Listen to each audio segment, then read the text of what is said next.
If you can get the king to visit your bedchamber on the first evening, you'll be perceived as a great success. Kommer de og besøger mig efter aftenens program? Jeg, kong Christian den 7.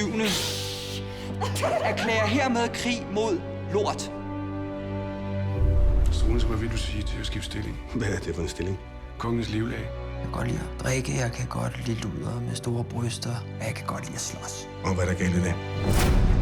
Hvorfor var det lige mig, der skulle have den kedelige gås, hva'? Gør hende sjov. Jeg vil gerne have en sjov dronning.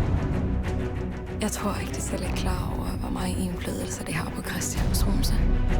Jeg tror, du kan blive en fantastisk konge, Christian.